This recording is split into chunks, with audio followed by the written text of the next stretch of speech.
Eric, we switch the mics really quick. we're going to switch this mic real quick.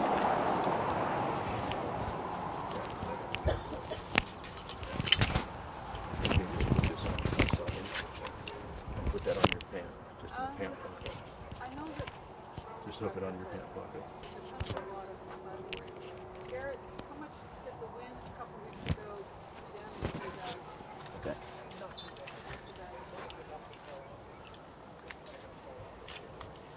Well, great to see everybody. I thought it would be kind of interesting if you guys could maybe see kind of how we do some of our moisture sampling. Dad kind of mentioned earlier that that water management is very important, and it is. You put too much on, your tree is going to stress. You put too little on, your tree is going to stress. And so we try to use some scientific methods to make those decisions, and there's a few that we use. This is called the pressure bomb. It's actually, they initially called it the pressure bomb, then they changed it to the pressure chamber. But because people were sending emails and it was the government was flagging them for the word bomb, so they changed it to the pressure chamber. But the pressure bomb is still, a lot of people know it as that, and that's kind of that's what people call it still as. But what the pressure bomb does is it takes a leaf and it takes a stem, and it will measure how much tension, how hard the tree is pulling water out of the ground and how hard it's working. So when an orchard is fully irrigated, it won't have to work near as hard to pull the water up to the leaves. But when it starts to get drier, it has to work a lot harder. On really hot days, 110 degree day, the tree is working harder than it is on a 60 degree day. So we're measuring that. We usually do it we're starting at around 11:30, 12 o'clock to around 3 or 4 o'clock at kind of the heat of the day. And I put a couple of these foil bags on the leaves. Now I got to see if I can find it. Oh, here it is. And what this does is it stabilizes the leaf so that we can get an accurate sample. It's just a little foil bag that you fit over the top of the leaf. And then so what we do is we take a razor blade and we slice the leaf in a really straight, clean cut.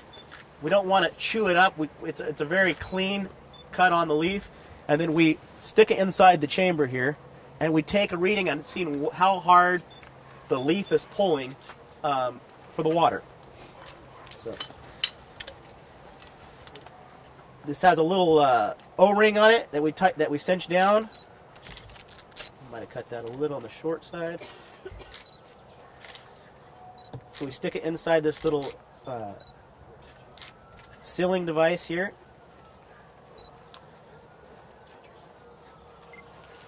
And then we stick the leaf inside the chamber.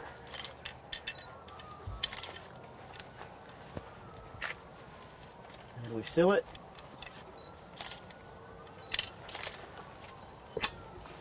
And then we start to pump it. And one of the things that you always want to do first is get a look at that leaf. And what you're looking for is the first sign of moisture to come back out. So right now the tip is going to be dry because it sucks back into the leaf. And so now we're actually sucking it. It's kind of like a barb on a hook, if you can picture that, like a fish hook. And it's sucking the opposite way. So we're pulling it against the barbs, and that's, as soon as we see moisture on the end, we look through a little magnifying glass. As soon as we see moisture on the end, that's where we take our reading, and then we have a scale that we look at to see what that means. So, okay.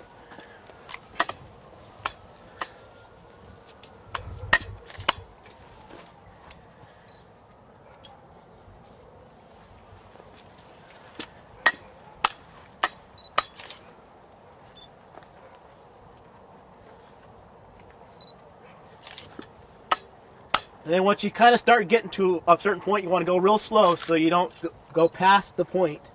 It's critical that you get that first little bit of moisture to show.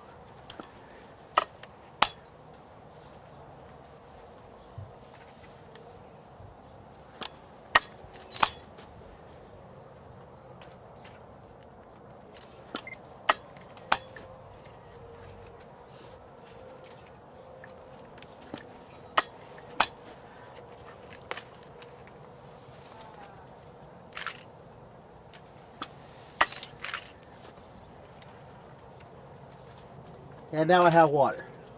So this is a reading of 6 on the bar. It's minus bar reading, and it's 6.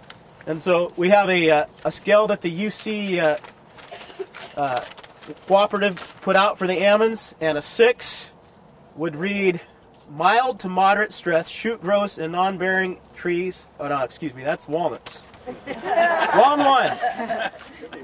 Low stress indicates fully irrigated condition. Ideal conditions for shoot growth suggest maintaining these levels throughout June.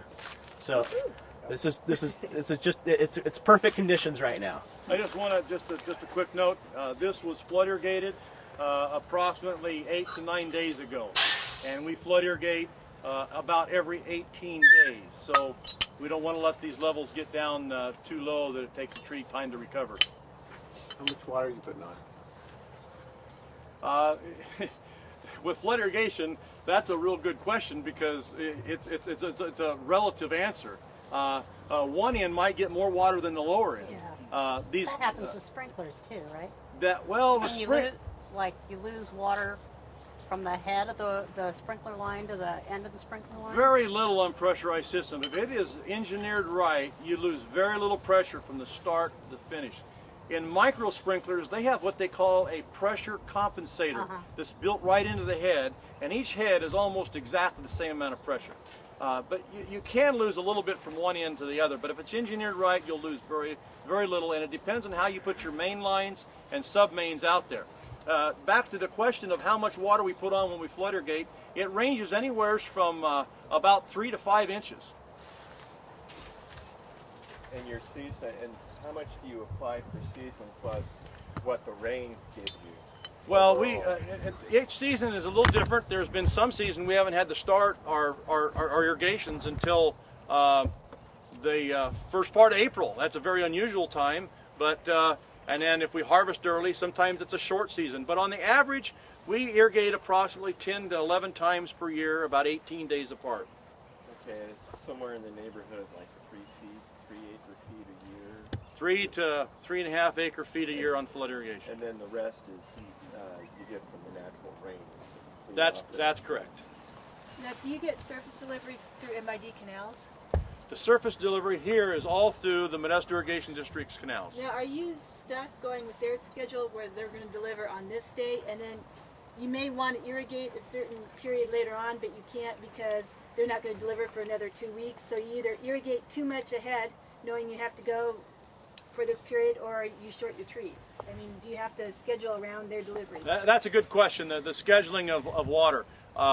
That's a little bit old school in that in the Modesto Irrigation District now, we can pretty much get the water when we need it. And the only variant to that is there are sometimes these concrete lines are long, and you might have 20 different farmers sharing that one line. Well, not everybody can get it at once. And so there has to be some cooperation, and sometimes you might ask for the water and you get it 3 days later. But generally speaking, when we ask for the water, we get it within 2 to 3 days. A follow-up to her question. So when the weather is getting hotter, you just flooded the field more often, or you flood it each time with more water? When it comes to flood irrigation, we put on the same amount on each irrigation. If you put on, one thing that flood irrigation does, I just want to explain this, is it has a tendency to cut off the oxygen. And you don't want to do that. And the worst thing we can do is to flood irrigate and have the water stand and not penetrate, after 20 to 24 hours. If we have standing water after 24 hours, then it's hard on the tree and your oxygenation in the ground. That's the advantage of pressurized systems, is you're not totally cutting off the oxygen to your ground. And so with that in mind, instead of putting on more water on a flood irrigation, we just increase the frequency. Do you also measure soil moisture through neutron probes or anything like that? Yeah. Eric can explain some more of the systems. I'll go into that just a little bit more, and then I'll be out of here. But Eric, can I ask another question? In terms of using the pressured chamber, do you, not so much in the flood irrigation, but in other orchards, do you vary in the amount of water? Do you like do deficit irrigation or anything like Yeah, deficit irrigation. This is a very good tool with deficit irrigation, especially during hull split time for bread mold, and we can definitely help to. And like Dad mentioned, you know, sprinkler systems and micros and drip systems are you can meter your water a little bit more, and you know, if you have an ideal line, flood irrigation, you're going to go a little drier than what you'd like, but then you're going to go a little wetter than what you'd like on the ideal, you know, and then sprinklers are going to be a little bit closer, and then, you know, your drip, you know, you can really meter it pretty close. This pressure bomb or pressure chamber gives you an indication of what's happening in the tree, but one of your questions was what's happening in the soil, and we use two things. We use it's a tensiometer or aerometer, and that is actually a probe that's in the ground. I don't have those here today to show you, but those are stationary in the ground, and we use those to give us an indication of what's actually happening in the soil. Another thing we use is we don't have them at all of our locations, but we've just recently got one. It's called a Pure Sense, and it also has probes in the ground that's giving us an indication of what's happening really deep. I think we have it at 48 inches, and then 30 inches, and then 24 inches, and we're able to watch the moisture change at each level to know what's happening. So it's also important to keep your deep moisture. So maybe the first 6 inches is wet, but maybe you don't have deep moisture, or maybe you have deep moisture, but your first 6 to 12 inches is dry. So knowing that's very important. The other thing we use is, it might sound old-fashioned, but it's actually a very important tool, and that is digging a hole. We just digging a hole and filling it with your hands, and kind of knowing your soil and kind of knowing how that feels in your hands is a very important tool that we use. We use a little auger, and we dig a small hole and take a sample, and we can tell a lot about what's happening in the soil. So is the pressure bomb your main tool then, and then you do some? We use a combination.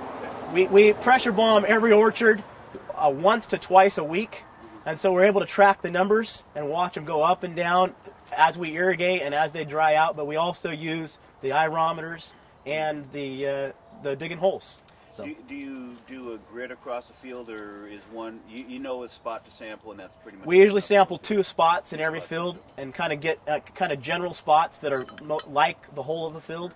And you know, on flood irrigation, you're going to have a lower end, you know, from where you irrigate from. Sometimes that's going to have more moisture generally as it dries than the upper end, but kind of get something that's like the whole of the orchard. How deep are the roots on almond trees? Dad, you want to fill that one? Well, it's a good question. They vary. How deep are the roots in an almond orchard? And it does vary from orchard to orchard, but as a general rule of thumb, 90% of the roots are in the top 3 feet. They'll go down as deep as about 5 feet, but generally you don't have too many roots below 5 feet. But in that top, that area between 1 foot and 3 feet is where the majority of the roots are.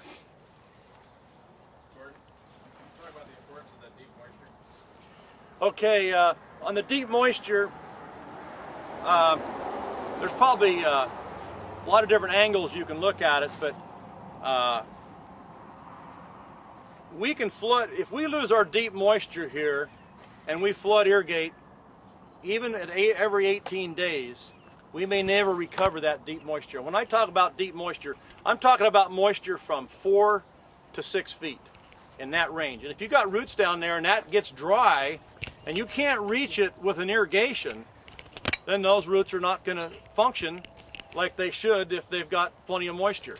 And so the question comes is, if you lose your deep moisture, and when the top starts to dry out, sometimes it'll dry out much quicker, and you can tell in the leaves. You'll have one day the leaves will look good, and 2 or 3 days later, all of a sudden you got a drought situation. If you have that deep moisture that some of the roots are pulling from, that tree stays a little bit more even all the way through. So how do you manage for that with a drip system then? I'll be honest with you, I personally don't have any drip systems. I know the frequency and intervals. I know that Garrett Bowman will probably be able to address that on the next stop, because I know they have more drip irrigation systems, but a lot of it has to do with the length of time that you leave your drippers going. Sure. Right. But that's something that I can't say that I've had a lot of experience with drip. Most of my pressurized systems are solid set and micros. Yeah. So Just seems to. that definitely doesn't say the drip. I would love to be able to put a drip irrigation system in sometime. I think it's got a lot of pluses. So I saw a squirrel Well, running what's the through the inertia orchard over there. You didn't talk about pest management. Oh, we don't look at squirrels as pests. They're furry, fuzzy little creatures. You know, rodents sometimes can be a problem. They like to eat these nuts when they start to split. And not only that, but they cause, you know, they like to dig holes. And so very, very little, but sometimes we do. You did see a squirrel, huh? Yeah, he was over there. Isn't flood management natural biocontrol for squirrels? Isn't flood irrigation natural biocontrol for squirrels? You would think so. Generally speaking, we haven't had too much trouble with squirrels. Every now and then we'll get them in, come from neighboring properties and so forth, and there does come a time when we do have to control them. What about bugs what is and, your biggest and pest? fungus and stuff like that? What is our biggest pest and bugs and fungus? That's a good question. I would say some of our biggest pests would be probably worms, navel orange worm and peach twig borer. We do have to control those two worms. People don't like to eat wormy almonds. And we need to be able to produce and market a crop that is near perfect, and we try to do that. And for the most part, if you see almonds coming off the back of a sheller, they look pretty near perfect. They can almost be bagged right there, but they do go through other processes. And now, of course, with the almond industry, anything that is consumed in the raw state has to be gone through a pasteurization type process. So they heat them up? There's several different modes of pasteurization. Some of it's steam, but a lot of it does have to do with heat. So how do you prevent the worms in the first place? The worms, there's different times when we can control worms. They have what they call a life cycle. That might be a good question. I would like to bring my brother Dwayne up because he's going to be explaining a little bit about our nutrient program. And Dwayne, could you come on up here? And I'm going to let you field that question because he's got 40+ years experience in the crop protection field and also in nutrition and soil management and so forth. So the question, Dwayne, is when do we control our worms, and how do we monitor that control? Does that mean he's the older In terms brother? of pest management. No comment. No, first of all, I just want to thank everybody for the opportunity to speak today, and it's a great day for a little tour, and just noticing from looking at the west how the sun shines on the trees and how God has blessed us with an abundant crop this year. And so we got a lot to be thankful for. So anyway, I just want to say that. Thank you. And in regards to pest management, I do work with Gordon on most all of his parcels. Like he's mentioned, over 20 or 30 parcels, and each one is an individual. It's like a child. You know, they have different needs. And so we strive to look at each individual parcel and accommodate what their needs would be. So in regards to pest management, Gordon mentioned that the navel orangeworm is probably can be the most serious pest we have in the almond industry. So we like to look at it as a three-pronged approach for control, and it starts in the wintertime, and that is with sanitation. After harvest, generally the trees, not every single almond gets shook out of the tree, and there's always a few left. And we strive to get them all, but there's always a few left, and they call those mummy nuts. Almonds that are left, we don't see any old mummy nuts in the tree here now, but they're almonds that are left over after harvest, after shaking, and they will go through and stay on that tree and go through the winter. So what we try to do with orchard sanitation is we will come back in the wintertime when things are a little bit more calm and we don't have as many irons in the fire, you might say, but we'll come back in and actually reshake the tree. And that gets rid of all the mummy nuts that are left in the tree. And so when they get on the ground, then we try to sweep them up into a windrow and then mow them or chop them up before the next growing season starts. Generally, we like to have that done by, say, the 1st of March or end of February. Have all those, and you can literally pick up a mummy nut off the ground that's been shaken and you can open them up, and a lot of times you'll see the navel orange worm in the mummy nut. It's there. It's primed and ready to go up into the new harvest and get into the new good guys. So, yeah. Just to be clear, the navel orange worm overwinters on those mummy nuts. So by knocking them down and destroying the nuts, you reduce the population. Exactly. Exactly. That's the overwintering. They're going to be in the larval stage. You'll actually see the worm. Now what happens is they do pupate out and they emerge as a moth in the spring, and that moth will lay eggs up in the tree and we'll have a whole new hatch. So we have another generation. It's a first, second, and even as we get towards harvest, we can have a 3rd generation of navel orange worm. So we're constantly, sanitation is probably the biggest thing that we can do and the least disruptive to the environment. So that's what we strive to do, is the best sanitation we can. They talk about when you look at a tree, you don't want more than 1 or 2 nuts left in the tree after it's all said and done to have a good sanitation program. So that's the first prong, you might say, of insect or navel orange worm control. The next thing we like to, navel orange worm is what they call a scavenger pest. And they will come in after something else, maybe an injury in the nut, possibly even twig borer, which is another worm, another insect pest. And the actual twig borer will actually bore in to the almond or the shoot. So what happens with navel orange worm, they tend to come around after that and kind of follow in behind that pest. So the other prong is controlling your twig borer. So if we can reduce the population there, that also is a help. And then, of course, the final prong would be early harvest, or not should I say a delayed harvest. In other words, we get the almonds shook, they're on the ground, and we try to get them picked up promptly. You might say they have to lay for generally, a few days, but we don't want to leave them sitting out there for weeks, you might say, or sometimes maybe we'll get a rain and we can't get them picked up. So that's another indication where we could get navel orange worm started. So that's the 3rd prong, is no delay in the harvest, getting the crop in. So Wayne, could you tell a little bit about how we monitor for timing on each of those sprays? Yeah, the other thing we do is we do put out traps in the orchards, and each individual orchard will have traps, and so we'll go out and monitor. Generally they have what they call pheromones in the trap, and what that is it mimics the moth, the female moth. It's a pheromone that she produces. So by trapping, we can determine when these insects are starting to fly. We'll go out and we'll actually do counts, and we'll monitor them 2-3 times a week and determine when we're starting to see a population build. The other thing they have is degree days. Each insect has a model of when it's going to cycle through and flight. So they have degree days that are built, so we monitor the temperature each day, and so we can come up with what they call a prediction of when this is going to take place.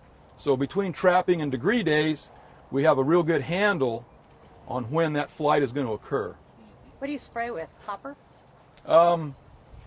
There's a whole host of a wide array of pesticides that can be used, and generally speaking, we try to stay with the softest material we can, because I didn't mention that also besides the bad guys, we have a lot of good guys out here in the field, and we call those the predatory insects.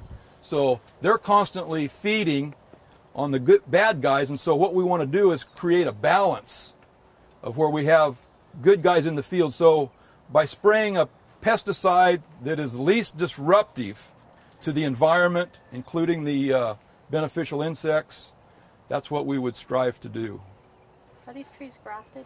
Is that why there's a chain difference in the trunk, or is it just this the is soil's they're one way? budded. Is that correct, Gordon? Were these trees budded in the nursery? There's a primary rootstock on these trees, and then the variety is actually grafted onto that rootstock.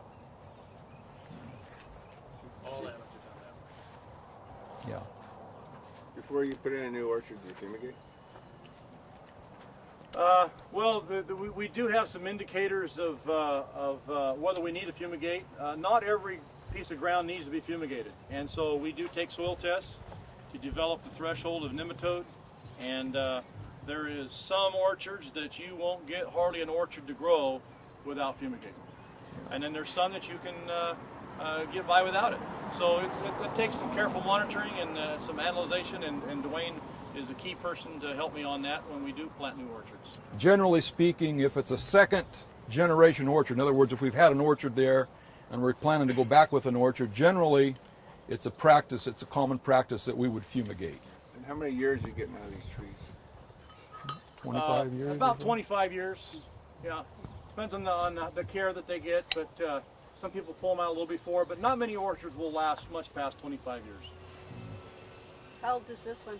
This one is about 14 years old.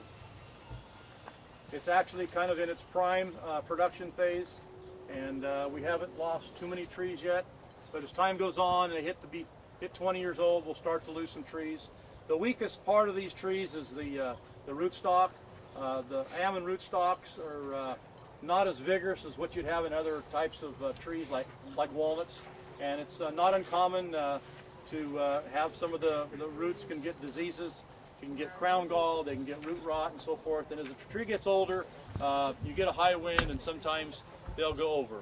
We had some real high winds just recently this year, and I read an article, I can't remember how many millions of dollars was lost to these winds, and $50 million was lost in California due to these high winds of blown over trees. Some of those trees was going to maybe a little bit weak anyway and was going to go over, but some of them weren't. But almond trees really have a little bit of a weakness in their roots. How long does it take before you get a crop when you plant a new orchard? The question is how long does it take to get a crop when we plant a new orchard? We harvest starting the third leaf. That's usually a harvestable crop, but it doesn't. When you harvest that crop, it doesn't really pay for the cultural cost for that year. You got to get into the fourth and fifth year for it to actually pay for the full cultural costs of that year. So are most of your orchards the same or similar age? We try to keep Rotate 'em. the question is all the orchards about the same age? We try to keep always constantly renewing some of the old ones, and so the balance is a wide segment of all different ages. If we had them all the same age and you take them all out at the same time, and now you're really out of business and out of production. And so we try to have everything staggered the best we can. So replacements are sort of ones or twos as opposed to big chunks of parcels. Yeah, my farming operation is just basically I consider it really a small family farming operation. I own 4 different parcels, but the majority of my parcels are sharecropped and leased ground, and I take what I can get. If I see a nice 20, I'd love to be able to farm it, or a 30 or a 40. But my specialization is I would say is in the smaller units. I'd love to have the bigger units, but you can't always have what you want. Who have you been using for your nursery stock? There's a lot of good nurseries out there. I have used Dave Wilson, I've used Burchell, I have used Bonilla, but there is many different good nurseries out there.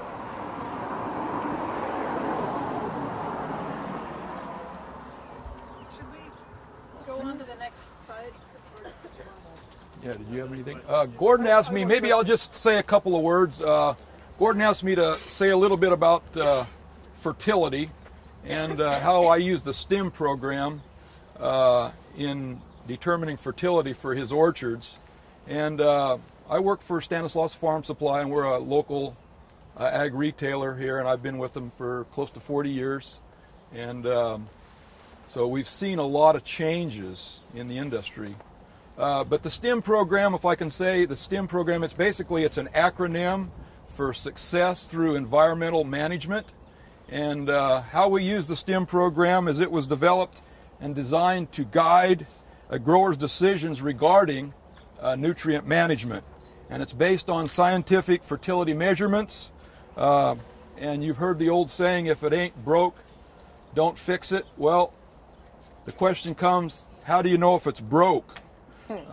So every grower should be involved, and most are, in a good soil testing program. So it starts off with a soil test, and we're looking for a balance in the nutrients, and this will give us what we call good soil structure. Gordon talked about water and how if you got too much water you don't get the oxygen. So when we start looking at soil structure, we're looking primarily at the amount of water, the amount of airspace, and the amount of minerals that are in that soil, and that gives us the soil structure. The objective is to have the right balance of all of the nutrients, and so that there's nothing in excess or nothing in deficient. And it's a balance between the elements. We focus on what we call the aerobic zone, and that is the principal feeding area for the tree. It's where you'll find the majority of the feeder roots. Generally, that's in the top 6 to 7 inches. Now, we talked about deep roots, but we're talking about now the feeder roots, where primarily the tree picks up most of its nutrition. So what we look for are limiting factors, and those are, we address those in order of importance. You might say a pecking order. And so by doing with this, we remove a lot of the guesswork out of decision making. So the STEM program has been validated under a wide variety of crops and soils. And what it does, it's kind of like a roadmap. It tells you where you are, where you're going, and how to get there. So that's basically, as a CCA, a Certified Crop Advisor, we constantly keeping up with yearly meetings that we attend, and we keep up with the latest technology and information that's out there through those meetings, field days, seminars, and conferences. And so we strive to maximize yield and minimize nitrogen loss from the root zone, which may harm the environment. So we pay close attention to the 4 R's, and we call that putting on at the right time, the right rate, the right placement, and the right material. So I think that the key to sustainable nitrogen fertility is matching the amount and timing to the tree nitrogen use. So there is no excess or loss by leaching past the root zone. Top orchards will remove approximately 100 pounds of nitrogen for every 1,000 pounds of almond meats harvested. So research shows that this is a solid, sustainable target. So that's what we strive for. And I mentioned nitrogen because nitrogen is the primary nutrient that the trees use. However, there's 16 other elements, you might say, that we focus on as well. So that's basically what I wanted to say, Gordon. And how often do you fertilize? That's a good question. How often do we fertilize? We've evolved, and the old school on this was, I remember years ago, we put fertilizer on, everybody put it on once, sometimes twice a year. We'd put it on after harvest was over, we didn't have anything else to do, we'd come out and we'd put our fertilizer on. Well, now we started to see that that's really not the time to be putting fertilizer on, because that's at the point when these trees are going to start going to sleep. Doesn't make a lot of sense to be fertilizing then. So we strive to put the fertilizer on when the initiation of growth starts. And what we've done is we've spread out, you might say, the fertility, the fertilizing, to where we don't put it all on at one time. You might say spoon feed, maybe 3. I think Gordon generally puts on 4 to up to 5 applications. In other words, small amounts, if you would, at a time, but through the growth stage of the tree. They have a nitrogen cycle, what we look at, where the peak use of nitrogen, everything has a peak, and then it kind of starts to go back down. And as we get towards harvest, that goes down and the tree needs are less. So we strive to have what we call a spread out or a spoon feeding type of application, where we're just putting on a little bit at a time, maybe more often than trying to put on a slug at one time. The material would be different than based upon the type of irrigation system. Exactly. And could you go into that just a little bit? Or maybe we're going to run out of time here. But no, we do look at soil testing. to determine, like I say, we strive to keep a balance of the nutrients, and so by doing soil testing we determine, we can see if there's a level that's starting to drop and we need to add something. It might be potash, it might be calcium, it might be phosphorus or sulfur. Those are all elements that the tree uses in a certain amount, so we're constantly looking at soil tests. And then when we do soil testing, and we do it every year or every year or two, we start to get a track record and we can see a trend for that particular parcel, what it's doing and how much is being used. So we do look at that, and it's over a period of time we have a trend, and we can kind of start to predict what's going to happen in that orchard. So the soil profile is a little bit like your bank account. When you harvest and you take things and you grow your trees, you're taking so much out of the soil, and if you don't put it back in the soil, it's kind of like your bank account. You draw out, but if you don't put it back in, you're not going to have anything there to draw out in the future. I would mention that some of the latest work is being done with controlled release fertilizers, and you probably have seen them, put them on your lawns, turf, golf courses. But controlled release fertilizers are something that you would put on, and it's a slow release over time instead of a whole bunch being available at once. So those are some of the newest. So can I just add to what Gordon just said in terms of when we're saying we're fertilizing the tree, we're actually providing the nutrients that we eat. So almonds are valued because they're high in protein, they're high in potassium, they have all these wonderful nutrients. So we humans are actually benefiting from this fertilization. So when Gordon's saying you're taking it out of the soil, you need to replenish it, I just want people to understand that we're fertilizing in some ways to what we're eating. Just keep that in mind as you're thinking about what fertility management is about. What's the range of N? Well, generally speaking, it's been thought that we would need approximately 100 pounds of nitrogen for every 1,000 pounds of almond meats harvested. So we do look at the crop removal, and that's another thing that we base our fertility on, is what kind of a crop are we taking off of this field. In other words, when we've got to pay back the bank, what do we need to do? So, and it's not totally on the crop only. Yeah. There's other things that actually take nitrogen in the orchard. The vegetation that's on the ground, the leaf and stem growth, the root growth. So it's more than just the nuts themselves. And so early in the year, when we take a look at our crop, and we have a pretty good sized crop this year, we're going to probably apply a little bit more nitrogen than if we've had a disaster crop or a crop when we've had a lot of rain during bloom. So a lot of it is early monitoring the year to kind of get a feel for what kind of crop we're going to take off that year. It's just like the following year. If you've had a huge crop the following year, and you want to make sure you have that nitrogen available when they first put out, because they got into a little bit of a deficient stage at that point. Do you have any way of Actually, figuring- later on, Sebastian, we have supported and funded research that has updated all these guidelines, the principles that have been discussed here, and he's going to give you the latest and greatest in terms of very good. nitrogen budgeting. Okay. Yeah. We can dock them. I'll defer to the expert and the latest. I have one question. You got the good fruit right here. What would cause, like this one up here, to not produce good? The placement of fruit. Well, if you'll, I don't know if you can see it. If you'll look on the ground, you see a lot of older nuts, and these fell off within the last couple months. I didn't know that.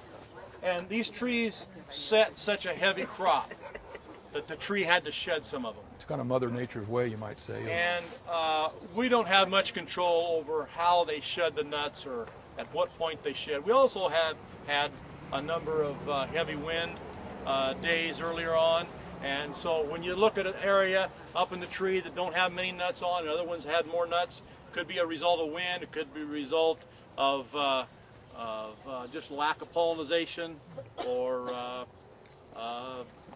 maybe you know, the flowers fell off prematurely or something. So when you remove a tree, do you return those leaves and little branches back into the soil?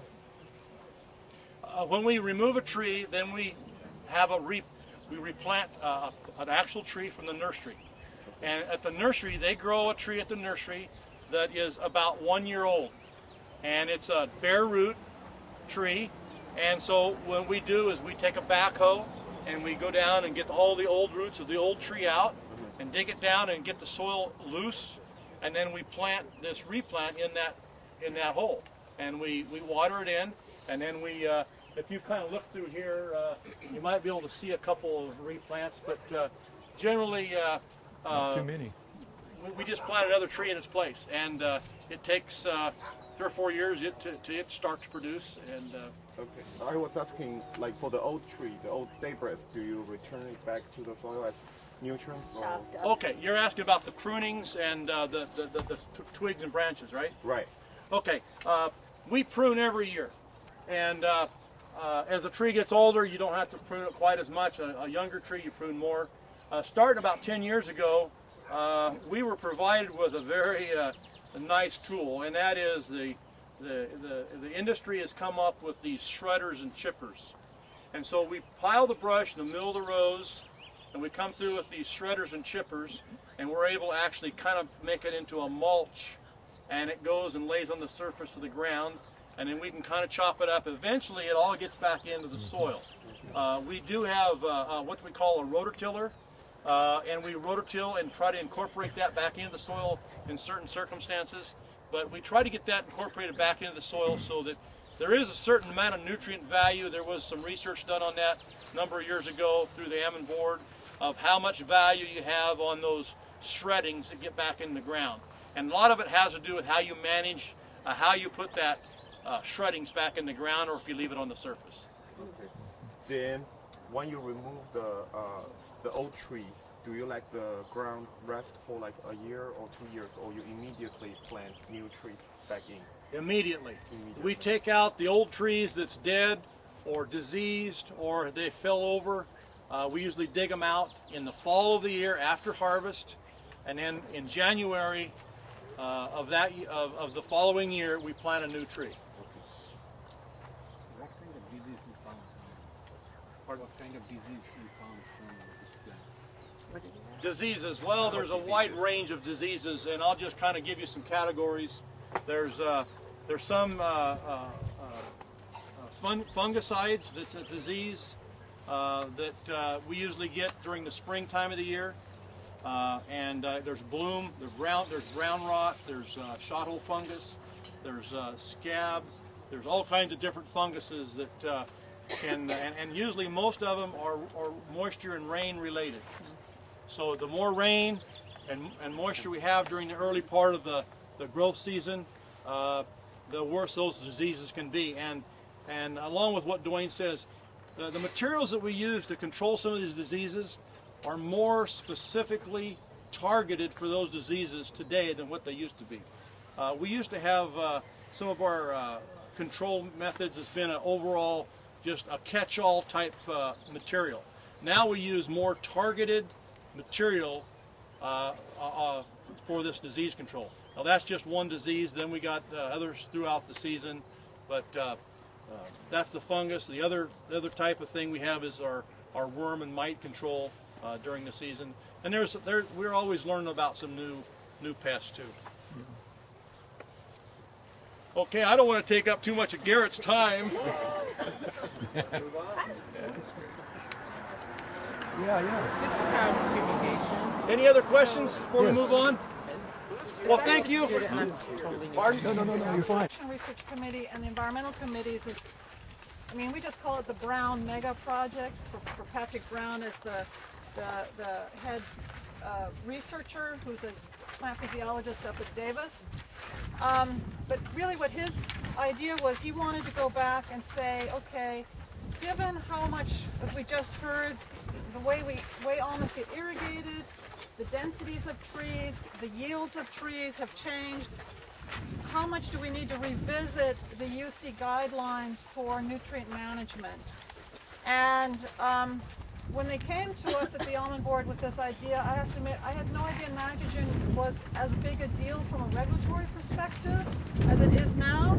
But I had enough of an instinct to say, well, if we're going to do a 5-year project, we need to look at more than just what the tree's doing, we need to look at off-site movement. So it became the mega project that then actually got USDA Specialty Crop Research Initiative funding, like, I don't know, $5 million over 5 years.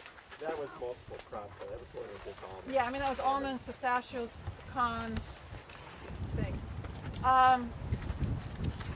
So the stop here is that actually the Bowmans volunteered one of their orchards to be part of that research program. It was not the main focus orchard, which was down in Kern County. But I think there's two things to get across here. One is you don't get research done unless you have growers willing to let researchers come tromping through their orchards, and not necessarily at convenient times from the grower's perspective. And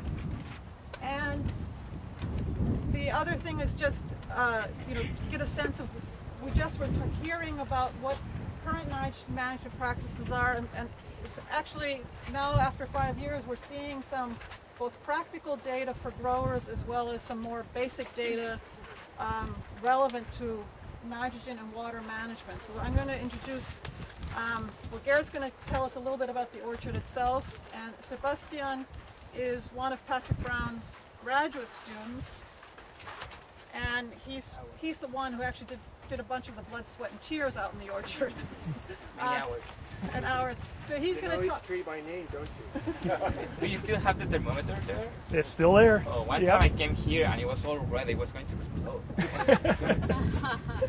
So he's going to talk a bit about what some of the practical findings have been out of the project. But I mean, the project really has done everything from looking at root development, water movement, and the water modeling underneath in the root zone, to remote sensing and everything in between. So it's one of the few really integrated projects that I'm aware of, from the soil to the plant to above, includes nitrous oxide measurements. So actually, I'd say I'm a little proud of the project. Garrett. So this field is about 16 years old. It is half nonpareil, quarter Aldridge variety, and a quarter wood colony. It's irrigated with micro sprinklers. This orchard fell right into the date range of what they was looking for to do this project. And in our own operation, we had a lot of questions about the values that were published for nitrogen and different fertilizers. And so when we heard they were looking for one, we was happy to offer it and see if we could come up with some better values. So Sebastian did all the work. One thing, Gabrielle said we have to put up with them, but I think it might have been a little more the other way around. They would come to show up and found out we just sprayed, and they had to stay out of the fields, and so we all worked together and it worked good. So, well, yeah, thank you. No, thank you. All right. Put that on here. Yeah. And then you just clip onto your so much. Got it.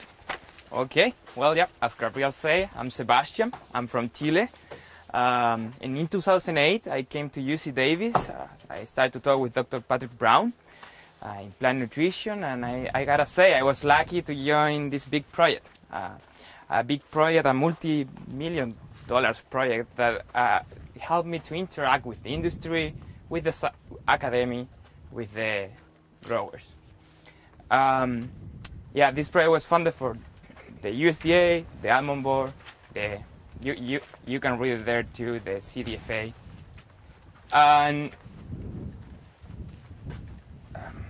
the project has generated, after these 5 years, the project has generated new tools that better prepares the growers to face new times of regulation, as well as ensure that their yield is they are gonna be getting potential yields.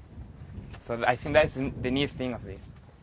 In this project, many graduate students like me, many professors, like my professor, many farm advisors, many extensionists, and many growers like Garrett have worked together to answer the challenge of these new regulations and to answer basic questions that they had and that nobody had looked for them. And those are the questions that I actually wrote in this manual that I was giving to you in this handout. You can see them there. And we think that we have come out with the right answers for them. So one of the questions was like, how much nutrient does the tree need? How much nutrient do we have to put inside of the system so that we are environmentally friendly, and as well we can expect potential yields? Then when does the tree need that nutrient? What is the right time to apply it?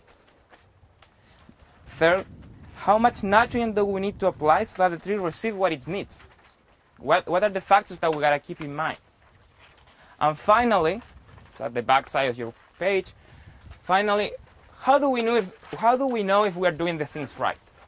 Okay, I'm following what I'm doing, but am I doing it right or not? What is our checkpoint? How we can do a checkpoint? So let's try to talk a little bit in general of each of these questions. So the first one, how much nutrient does the tree need? We set up in 2008 a big project in the south area in Bell Ridge, in which we gave to the trees different amount of nutrient, okay? And we also recorded individual tree yield. It was a big experience, around 50 acres plot. Individually harvest, individually monitored, a lot of leaf samples as well. And we come out with the conclusion that the highest demand of nutrient from the tree is in the fruit. Okay? So if you produce more, then you need more nutrient because the fruit is eating that nutrient. Okay? So we update the old values, and now we come out with we analyze the sequential harvest, and we know that for 1,000 pounds of kernels that you produce, around 68 pounds are exported from the system. Okay? So if you produce 1,000 kernel meat, then you need to apply 68. Okay? That actually includes the nitrogen as well. That's the total demand of the tree. We factor it's just to simplify it. Yes, yeah. It's a bit better explained here too as well in the handout I gave you, but that's sort of like the lucky number, or the magic number that we found, and which is pretty consistent. Then, when does the tree need it? Okay, so we know now how much we have to apply. When do we need to apply it? Well, you need to apply. Also in this study, and as well in other 4 different orchards, being one of them, this one, we saw that the high nutrient demand, around 80% of the seasonal nitrogen demand, happens after full bloom and before whole split. Whole split was, remember that we were talking in the other orchard when the nuts start to open, the fruit? So between that window of time is when you have your highest nitrogen demand. Meaning that if you apply it before that, it's not going to be uptaken because you will not have active roots, and it's probably going down, and your efficiency will go down. And even worse, it's not going to get into the tree, so you will not be helping the tree to produce the fruit that you want. Then that's the 80%. We have also seen that you need to put a little more after that to fill up the storage. You know, like trees at the next year, they need to bloom, they need to set the fruit, and all that energy, nitrogen energy, is coming from the storage. So you need to fill up those storage. So, but doing that, filling up those storage, you need to keep some things in mind. The tree is only going to uptake that nitrogen if the tree is still healthy, it's still alive. These trees go to sleep after fall. They drop their leaves and they do not uptake any more nitrogen. So, and they can actually go to sleep much earlier than we want. If we have like a huge water stress or the shaking, all the leaves fell down and there are no more leaves, the tree will not be able to uptake that nitrogen. So those are the things that we have been able to see with this project. And the thing that we have now to keep in mind to be efficient. Which actually leads me to the third question is, how much nitrogen do we need to apply so that the tree receives what it needs? So I talk about 68 pounds, okay? And I talk when. But that's what the tree needs. And if we were 100% efficient, we will actually have to put 68 pounds. Reality is that we are not 100% efficient. And that's because how agro systems behave. There are other things that are going on that are sort of outside of our capacity that makes the system go down. In general, in agriculture, 40% are normal, like average efficiency factors. In this study, we have been tracking that. And we have been looking at how almond growers fertilize and how efficient they have been, how much they put out in, how much get out of the system. And we have seen efficiency factors of 70% in almonds, which are actually the highest ever seen in agriculture, horticulture systems. So we think that the industry is going in the good direction and is approaching to high efficiency factors. I gotta say though that those efficiency factors are also gonna depend on your irrigation system. Nitrogen moves with water, okay? So if you apply too much water, then too much, and all the nitrogen at once, all that nitrogen is gonna go to the tree, and then the tree is gonna take whatever it can, and the rest may leach. If you are able to split spoon feed your trees and apply a little bit each time, then you will see that the efficiency will go up because almost each thing that you apply is going to be uptaken by the tree when it drinks the water. So that's how you can manage your efficiency. As well as keeping in mind when to apply it, you are very efficient. And really keeping in mind the driving force, that is yield. If you produce 1,000, then you say, okay, I had to apply 68. And if you're keeping that driving force, then you're efficient, if you're keeping it in mind.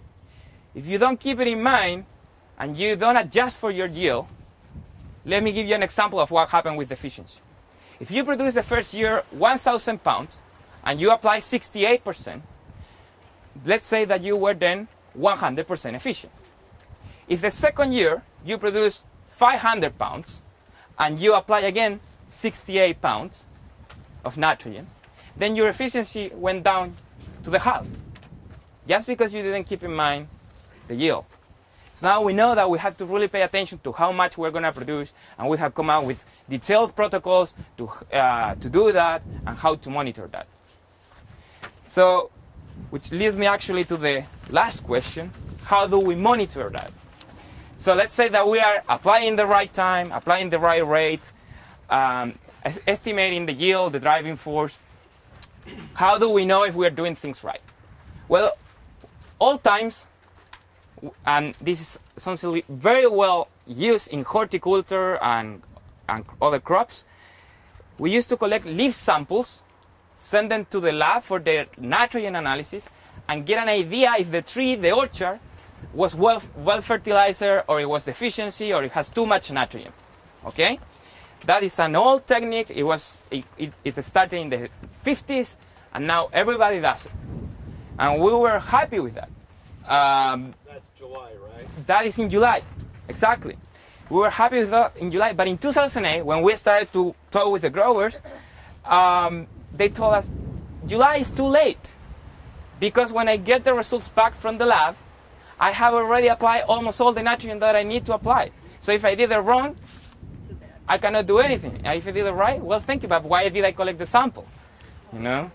So we say, okay, well, they use this, they collect, but they need a better tool. We need to improve this. And that's when I came out here and I collect a lot of leaf samples during the whole season to know if we could move that protocol early in the season. And then we validate that data, so we move it to April. And now growers can collect samples in April and see if their trees are going to look okay or not in July. So when they get the results back from the lab at the end of April, they still have some time to look again the trees, look again the yield, re-estimate if they are doing things, keep in mind the values of the nitrogen values from the leaves, and decide what they are going to do with their remaining fertilizations. So that's what we have now. We better understand the system. We better know how much we need to apply, we better know when to apply it, we better know how to monitor it.